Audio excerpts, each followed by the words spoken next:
Hey friends, what's going on? We are cruising through week 12 of the college football season. Lots to unpack here for the Auburn Tigers coming off the loss to Mississippi State at home in Jordan-Hare Stadium. Now they go on the road for a matchup with South Carolina in Columbia. We're back for another edition of Auburn Head to Head, brought to you by Keep Alabama Beautiful. Let's go. Let's go now.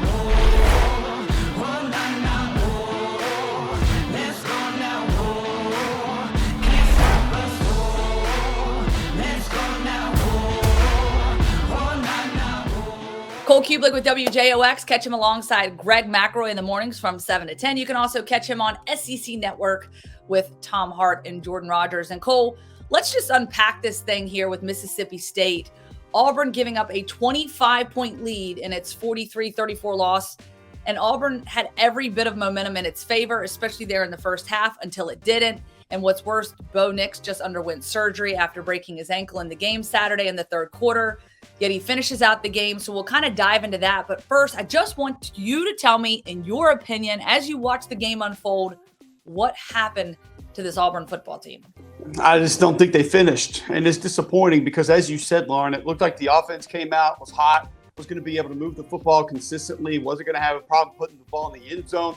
They gathered points. You have a big lead going into half, and then you think, okay, Tank Bigsby, offensive line's improving, find a way to establish the run the second half, maintain possession, limit the possessions of Will Rogers, Mississippi State. You get out of there and survive another SEC West win, which I think really would have kept momentum going just for the season, not only in that game. I thought the pass rush changed dramatically from the first half to the second half. I don't know exactly what to attribute to that other than depth, because you're only rushing 3, so you had a chance to roll some guys, do some different things. Defensively, I don't look at the scheme and say that it was necessarily overly problematic, because I do think that Derek Mason mixed and matched some things. Sometimes you got to give some credit to your opponent, and I do think that Will Rogers and Mississippi State deserve that. I haven't seen a lot of fans that really want to give them that, but he made some difficult throws in tight windows with pretty good coverage. I do think tackling was an issue in the second half. So I wonder if we go back and look at the end of the game last week, and then we look at the end of the game this week, is the defense just beginning to run on fumes? Maybe the entire team. We knew depth was going to be a concern for this Auburn football team heading into the season. I believe it's beginning to present itself now. I think you make a very good point there. And I do want to go back to what you said about giving credit to Mississippi State, because we talked about it in last week's head-to-head. And, you know, I know we were kind of joking after we went off the air, so to speak, when we were talking about the score and the prediction. And as things were starting to stack up, you know, I was thinking, oh, wow, like Auburn is putting some points on the board. This may be way above the prediction that I made in terms of points scored. And then all of a sudden things kind of flipped script there in the second half. And you said it. Will Rogers and what they were able to dial up. He is so poised, so composed, just cool as a cucumber. And there was just so many opportunities for them to just come back and surge there late in the second half. And it just, as you said, it started to wear on this Auburn football team. And it's almost like you could just see that momentum that they had and sort of that energy and that spark, it was just starting to fizzle out. And certainly you have to attribute that to Bo Nix, the injury late in the third quarter there. I would think it was Crumity that had gotten wrapped up with him there on a pass that he had made to Javaris Johnson. The drive ended in a field goal attempt. That was blocked. So again, another momentum shift. And then Bo Nix finally coming out to be evaluated. He went back in the game on what was later determined to be a broken ankle, and he still completed 9 of 17 passes for 109 yards after that occurred. And so he led Auburn, I guess, to its only touchdown at that point. But then TJ Finley comes in to finish out the game, I think, with just over 3 minutes left. And with that being said, his surgery was scheduled for Monday. He's out the remainder of the season. Cole, in your opinion, how significant is this injury as now they look to TJ Finley to close out the season, starting on the road at South Carolina and then, of course, back home in the Iron Bowl against Alabama? Well, it's big for multiple reasons. And I think you look first and foremost and say Bo Nix was in there for a reason. He gave Auburn their best opportunity to win football games. That's why he was the starting quarterback and why he has been playing quarterback. And it's most disappointing because of an injury, and especially a severe injury. But, man, did I gain a lot of respect for that young man. He broke his ankle. I mean, a displaced fracture at that. And this is a surgery you're going to be talking about. Plates, screws, tightrope. This is not just some sort of a scope where you're going to go in and clean something out. It's a severe injury, and he stayed in the game. He wasn't going to come out of the game. And I think maybe even more impressive than that, Lauren, were some of the things that the broadcast crew was talking about. You heard Chris Budden and you heard Jordan Rogers discussing that Brian Harsin had challenged Bo Nix. Be more of a leader, be more vocal, go see your teammates more. And they actually had shots of that during the game. And I thought it was great that he took that coaching and he took that advice and he was attempting to implement that with his teammates. That's a part of his game that needed to progress. And he showed during that game that it was. So I think mentally and emotionally, he's grown a lot. As a quarterback physically, we've seen him grow. We've talked about his growth. He really was improving across the course of the season, especially since the Georgia State game when he was taken out for TJ Finley. And I feel like he's gotten better. It's unfortunate that he's not going to be able to continue that he's not going to get another shot at Alabama this year. He's not going to be able to go play at South Carolina this week because he had really accomplished a lot in this season. So my heart goes out to him. You wish him a speedy recovery. You hope to see him healthy. I know Andrew Sports Medicine handles those guys' injuries, so they literally have the best medical care on planet Earth. But you hope to see him back in an Auburn uniform, able to do it again soon because he had done a lot of good this year. He exits, and TJ Finley comes in. Pretty strange that TJ Finley will make his first start of the season for the second consecutive year against South Carolina in different SEC West teams' uniforms. But he's got experience against the team, knows some of the personnel. He's played big-time college football. He played at LSU. He's played some at Auburn. I think he gives you a little bit of a different style quarterback, though. You're not going to draw as much up to utilize his legs as you were with Bo Nix. It's an area that Bo had really helped the offense grow, whether it had been different reads, whether it was bootlegs, sprint outs, the option to keep the ball at times. Some of that goes away with TJ Finley. Not all of it, but he doesn't move as well as Bo Nix did, so it changes the offense a little bit. Now, he gives you a big, strong arm. He gives you good pocket presence. But Mike Bobo, Brian Harsin are going to have to sort of go back to their game plan and reevaluate how they want to attack this South Carolina defense, which, by the way, brings what I believe may be the most underrated defensive line in the league.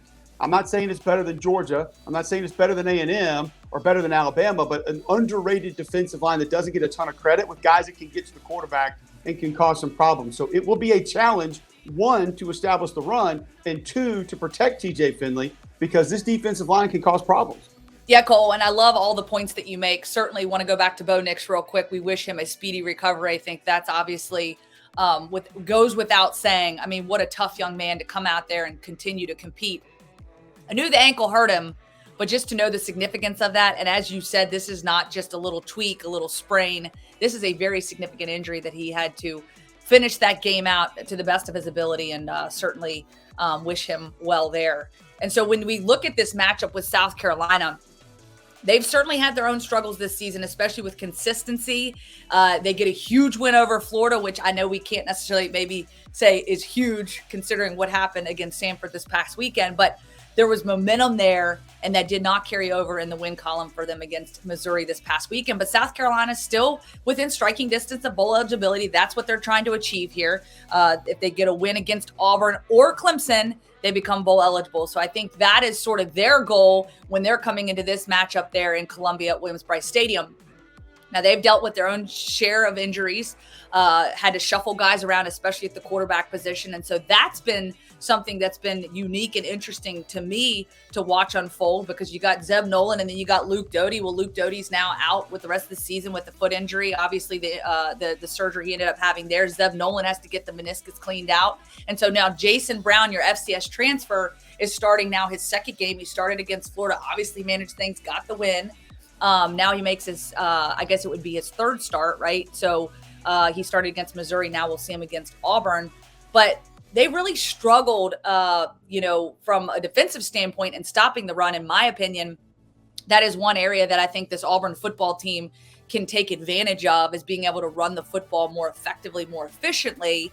And then, I think from a pressure standpoint, Jason Brown got pressured quite a bit in that Missouri game. I think he ended up having 3 sacks. He threw an interception. So I think there's some things that Auburn can take advantage of. How do you see this playing out? What are some key matchups for Auburn in this South Carolina game? I think one of the biggest that you mentioned was the success Missouri had on the ground last week. Now, Tyler Beatty's an excellent running back, and that scheme that Eli Drinkwitz has designed for him, it really fits what he does well. He's a bit of a slasher. He can get north and south quickly. There's a lot of Tank Bigsby in what he does. So some of those similarities could pay off against this defense. And now you have recent film of run concepts that have worked and you've been able to find success with. I think Auburn will be able to run the football. I think they'll be able to get it going. When we talk about the lack of depth that Auburn may be suffering from, it's even more so at South Carolina right now, and they've been through an emotional roller coaster the last couple of weeks. The disappointing part for South Carolina was your offensive line looked so good against Florida, and it was a group that played good football last year, but had not found a way to play good football the majority of this year. They're great against the Gators and then almost inept against Missouri's defensive line, which is a pretty good group, but not one that I would put towards the upper echelon in the SEC. So I think the ground game is key. It's pivotal for Auburn to get that going, whether it's Hunter, whether it's Bigsby, whoever it is, they have to establish that first, make life easier on TJ Finley, give him some play action opportunities up top. And the secondary that Auburn brings with not a ton of deep threats that South Carolina is going to provide, especially outside of Josh Vann, I think that will allow Derek Mason to add more defenders to the box to be able to try and take away a run game that's been effective at times for the Gamecocks. They're just not very balanced. I think Jason Brown does bring more. We had South Carolina against Texas A&M, and Jordan Rogers and I both agreed when he came in late in that game that he deserved a shot because it looked like he got the ball out a little bit more quickly. He had a little bit more ability. He could move around a little bit and give you some extra things. But this is an offense that just hasn't been able to be consistent no matter who's in at quarterback. So I think Auburn can take advantage of that. And I think TJ Finley does have enough experience to go weather the storm in a difficult place to play. And what's your score prediction, Cole? What are you giving us this week?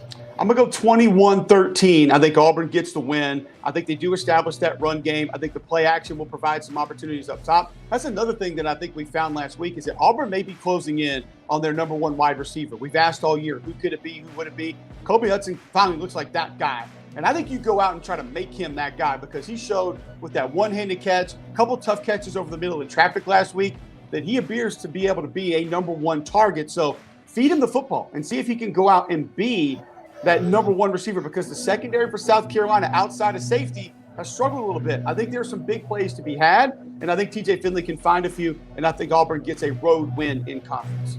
Yeah, Auburn coming into this one as a 2-score favorite. I agree with you. I think TJ Finley is a very capable quarterback. You know, obviously we've seen what Bo Nix has been able to do in terms of his development, and you hate to see that he can't finish out this season, as you alluded to earlier. But I think TJ Finley is certainly not someone that you look at as incapable to be able to kind of carry the team on his shoulders here the rest of the season. So I think for me, this game for Auburn is going to be an attitude game. Do they come back with a will to fight, to compete, to get things figured out before they face Alabama next week back at home? Or do they let this loss to Mississippi State carry over? So I think Auburn bounces back. I think they find a way to move the football. And defensively, I think they'll dial up a good game plan to put some pressure there on Jason Brown, make him uncomfortable. I think they get the win. As you said, Cole, my score prediction, I'm going to go 28-17. Talking a little trash on the field? Yeah, we get it. Trashing the state with litter? That's terrible. Keep it clean. Keep Alabama beautiful. It's guaranteed that I die legend. Yeah, son God, homie, I'm reverend. Breaks, just protecting my investment. Ask about me, integrity's not in question.